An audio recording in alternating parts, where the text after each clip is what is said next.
To remove an unused quick setting button from the quick panel in Samsung Galaxy S23 Ultra, swipe down the top of the screen using two fingers to open up the quick panel.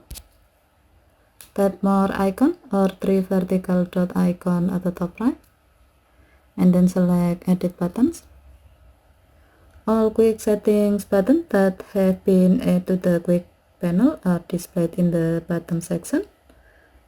As the example, we will remove text button from the panel.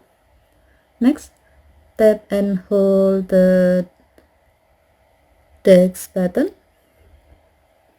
and then drag it to the available button section at the top. Release the button to remove it. You can repeat this action to remove more buttons.